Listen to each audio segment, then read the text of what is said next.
Ik vind maar het publiek heel mooi. Dat mijn publiek speelt hier met koolpak. Maar tussen de kei. En daar geniet ik wel van de mooie kei. Van beide kan ik genieten. Late in the evening, I think upon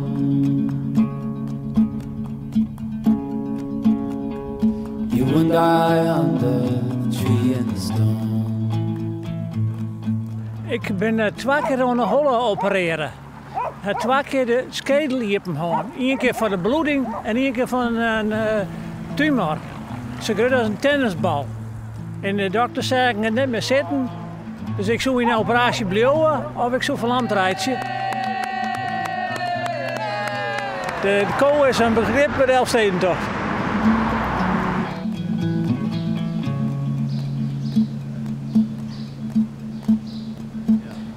Ik ben boerenzoon. Dus al van thuis zien we elkaar. En toen deed ik het co-administratie al heel goed. En toen kreeg ik het ongeluk. En toen zie ik altijd maar thuis. En we kregen een nieuwe dierenarts op een praktijk. En die had mij achter de kei bijhalen. Die tocht, die kan goed met kei en administratie. En toen dat ze groeit. Nou, Jan die was eerst vanwege zijn aandoening thuis eigenlijk, dat hij niet weg kon. En hij wou heel graag tussen de koeien.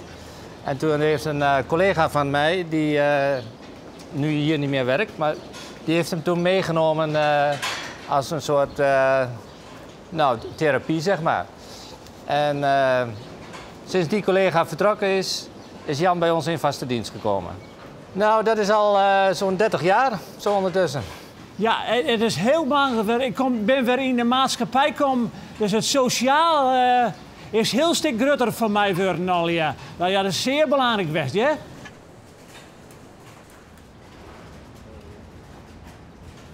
Dag 5 voor de tocht. We hadden die man die volgen maar de fiets over tocht.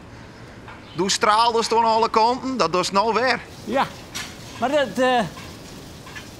ik wil meer zeggen, ik ben heel enthousiast, ik kom altijd enthousiast over. Dat merk je in Maas en ik. Als ik over mijn museum vertel. Dus al die mensen zijn enthousiast, vertellen ze erover. Nou, dan maken we dit dadelijk ik maar eens even zien. Ja, doen we dat even. Why would we ever second guess when we both say the first mind is best? Steadily we become, so let it run.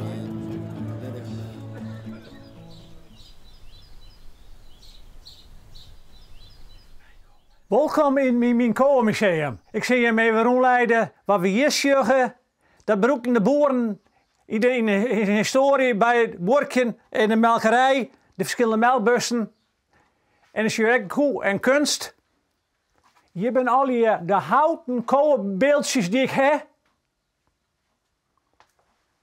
Al die koekietrommels met kei erop. Mijn koolfiets heb ik van boeren gekregen toen ik 50 jaar was. Daar ben ik mij gewoon aan toeren. Dat ik een toertocht door voor 50 kilometer. Dan toer ik met deze fiets met koolkleen. En nevens mij zag ik daar het kolenpak hing je nog net. Ja, de koolpak hing hier. En ik heb hier nog truien en broekjes en dekbedden van kei.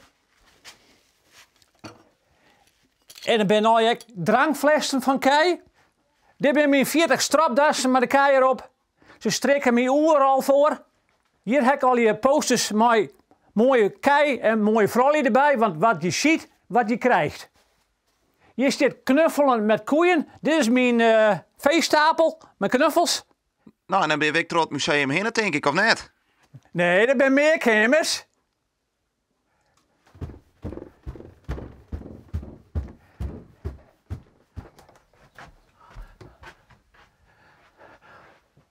Nu zijn we hier in de bollenkamer. Maar met een speciale verzameling spermarietjes. Ja, wie spaart nou spermarietjes aan? Iedereen doet dat, Noorden doet dat. En ik deed vroeger bewaarde ik weer rietjes van zijn eigen kei. En toen ik Linda wist van, maar toen kwamen de senator die had wel oorrietjes. Nou, dat vond ik wel mooi. Dan kreeg ze eerst uit Friesland bij. Toen waren de Wereldgut, dan kwamen ze uit Utrecht bij. Uit Gelderland bij. Ja, en toen kwamen ze over de grens, uit Duitsland kwamen rietjes bij. En toen kwamen de Amerikanen en de Canadezen. De kosten mij wel 1000 verschillende vakjes. Ze bemerken, hier is de ABC en hier is 1, 2, 3. Dan kijk ik het verderom van welke bollen zit bijvoorbeeld in fjouwer, in de boppenverdieping of onderverdieping. Zo ga ik het al registreren. Dit is de kost 12, dit is kost 3, dit is kost 1. En wat kiest dan nou met deze rietjes? De kinderen, ja, kiest niks meer, het is gewoon verzamelen. Dus ik had nog eens hier komt een boerenfokker en die had een keer een bollen verkocht. En dan kan ik zeggen, ik heb van die bollen heb ik nog rietjes. Mijn oudste is van jochentjes 20. En daar heb ik de namen op een aktentossen staan, ook de squalgie. De oren heen status quo en queen, maar ik heb al bollennamen op de aktentossen staan. Maar wat dat omgeet, die leefde voor de ko, die wie is maar voor de operatie en was het al in maken hast, doe wie die leefde ik als een grut. Ja, dat klopt. Ja, maar toen is het meer tot expansie komen, want daar heb ik meer tijd voor. Want ik zie het heel dagen thuis na mijn operatie. Zou er nog iemand in Friesland wezen die het zafvolle weet van Kai als hij? Nou, misschien fysiek, die werd meer van onderdeel van de kei. Die vindt dat en ik ben wat meer breder.